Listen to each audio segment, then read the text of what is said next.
This rise of investor ownership of housing has coincided with the rise of capital gains in the real estate sector. Clearly, investors are viewing the Canadian housing market as a suitable place to put their money with the expectation that they'll be able to profit from it. And given that housing prices have steadily climbed, this has been a sound investment for them. But this is causing a problem because the increased demand from investors is contributing to rising housing prices. And then more recently, we've really seen these accelerated rent increases. Welcome to Perspectives, a Canadian journal of political economy and social democracy. I'm Clement Nokos, editor of Perspectives Journal and director of policy at the Broadbent Institute. The cost of rent in Canada is too damn high, as most Canadians would probably say, given that housing affordability is a priority concern for 81% of Canadians living in the country's most expensive cities for housing, according to a Broadbent Institute survey on housing precarity done earlier this year. Of those Canadians surveyed last February, 57% think they are spending over 30% of their household income on their rent or mortgage, and 52% said at some point that they have felt at risk of losing their home or becoming housing insecure. More than a third, 37%, say they could not afford their current housing situation if the cost of their monthly rent or mortgage payments increased by 10% in the next year. And still, despite some policy changes like cuts in monetary policy, some preliminary efforts to build supply to catch up to demand, blaming immigrants, and changing municipal rules, the price of home ownership and the price of rent remain unaffordable. Largely missing from the policy discussion in Canada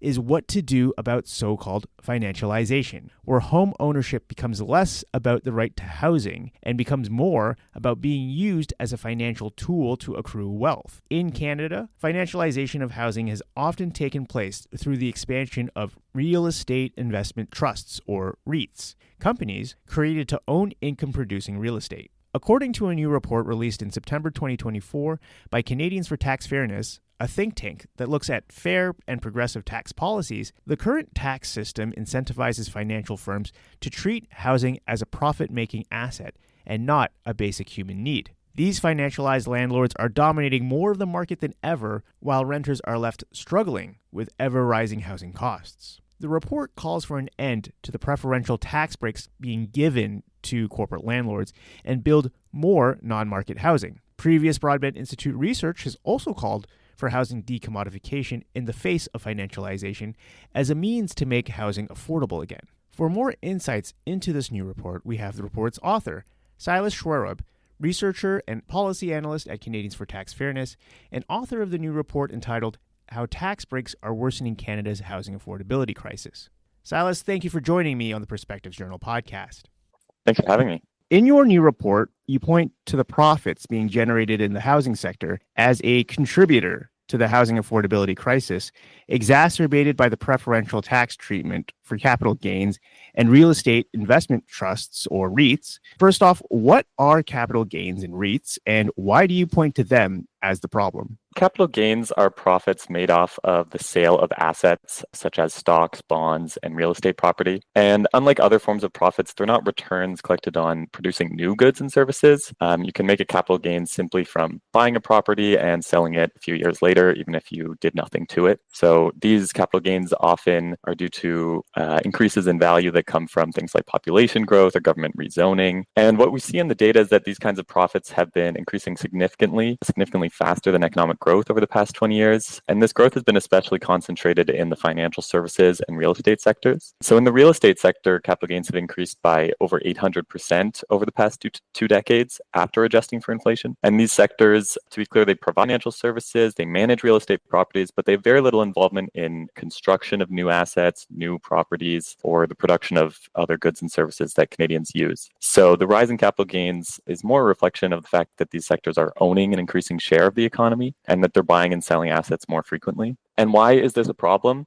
Well, capital gains are currently taxed at a much lower rate than other forms of income. Of course, this year the government has made some changes to capital gains taxation to partially close this tax break. So previously 50% of capital gains had been exempt from taxation, and now it'll be down to 1/3, at least for corporations and individuals making over $250,000. But this tax break gives investors a signal. It tells them if we put our money into real estate where we might expect our capital gain, we'll pay less taxes than if we put it into, new green technologies or some other type of productive investment. So this tax break encourages financial investors to put their money into real estate, basically. basically. And then real estate investment trusts are a particular form of entity that has to fulfill some conditions around having a certain portion of their assets in real estate property. And in exchange for that, they don't pay corporate income tax. So in theory, this equivalent amount of tax should be paid by the individual investors in terms of personal income tax. However, in practice, there's a lot of ways that investors have to reduce their personal income tax bill. The Parliamentary Budget Office has estimated that we lose about $55 million every year because of this REIT tax exemption. And this is largely because REIT stocks can be held in non-taxable accounts like TFSAs and RRSPs. We also show in our report that REITs are able to use other tax breaks as well to reduce the taxes that their investors have to pay. So even though the vast majority of REIT incomes come from rents by tenants, the 7 largest residential REITs in 2022 were able to designate 47% of the distributions that they sent to investors, or $100 million, that were not taxable when they were sent out to investors. So all this means that the government is essentially giving tax breaks and basically spending money to encourage investors to own housing. And so you point to these lax tax rules as favoring what you call, quote unquote, financialization of the housing sector, causing outcomes where something like a third of residential properties today are owned by people who don't live in them, while home ownership rates at the same time have declined. So what do decreasing home ownership rates have to do with financialization of housing as you describe?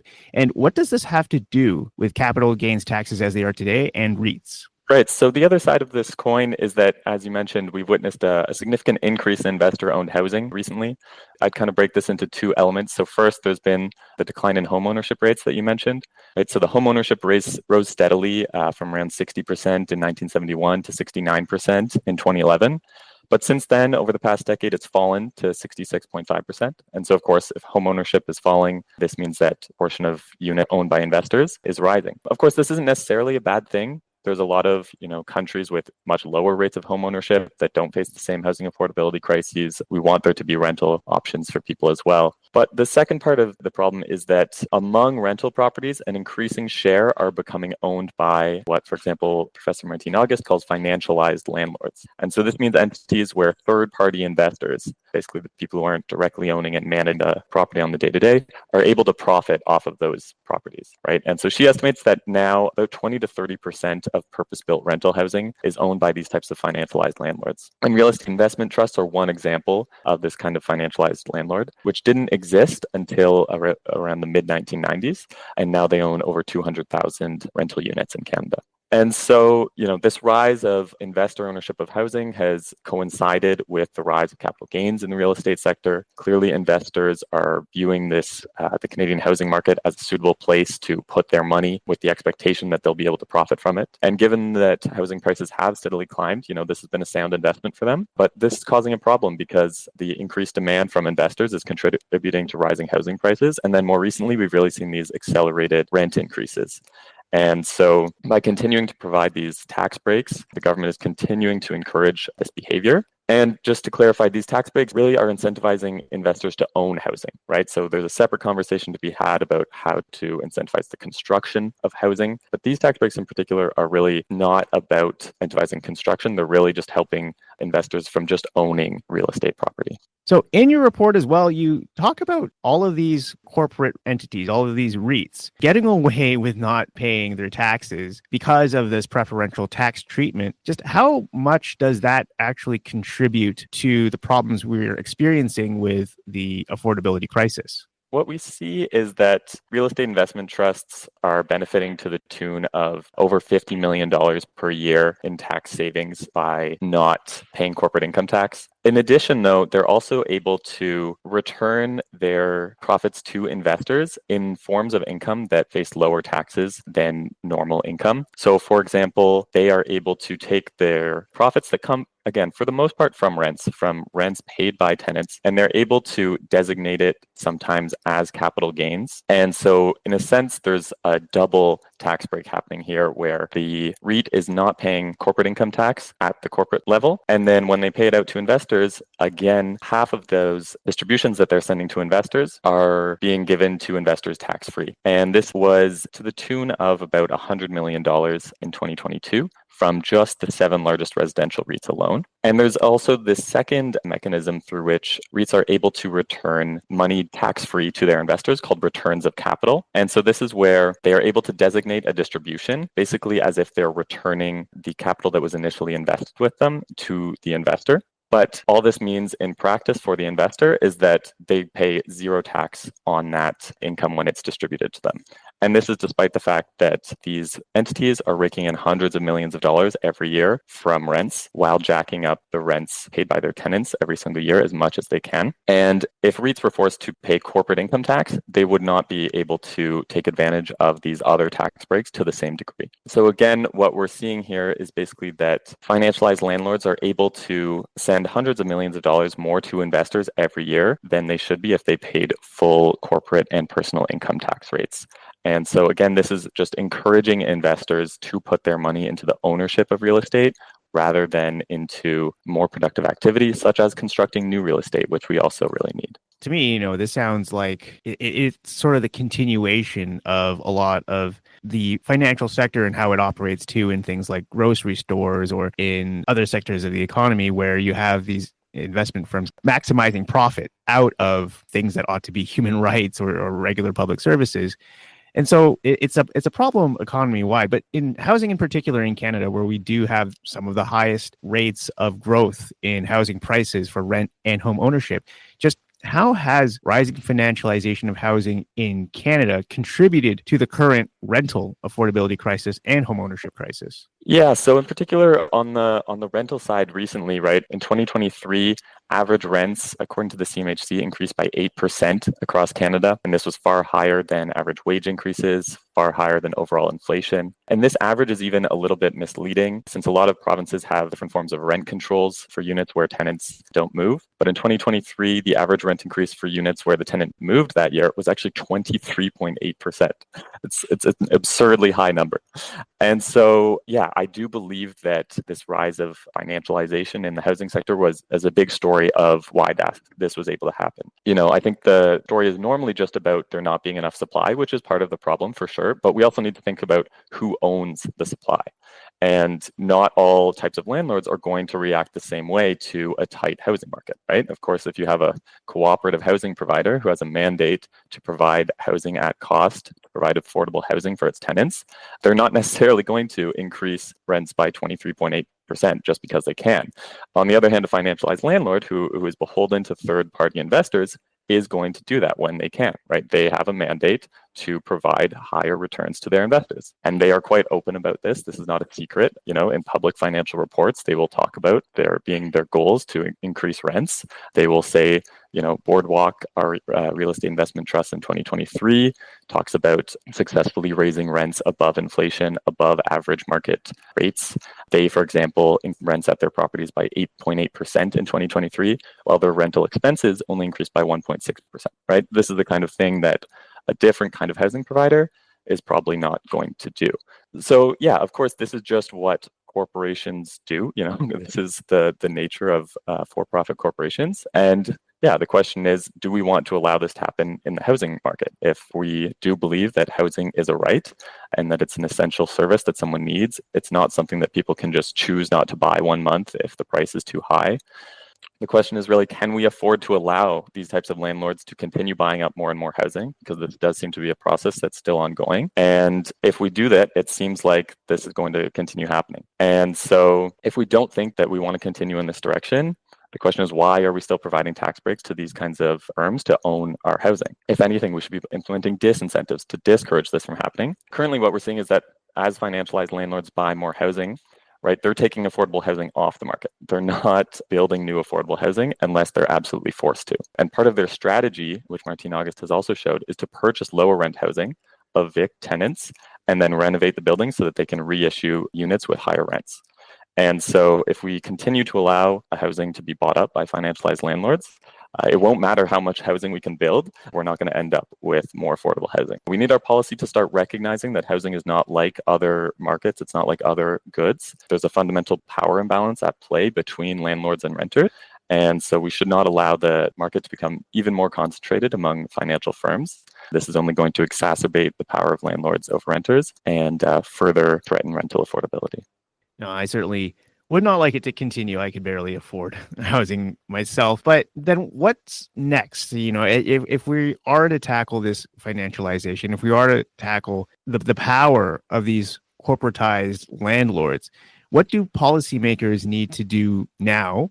Things like building housing is good. That'll take a long time. But like for other policies that address financialization, how long do you think that takes? And with everything in public policy, there's always a trade-off. How much will it cost? Yeah, so I think the first thing we can do is to stop encouraging financial firms to buy up the existing housing stock.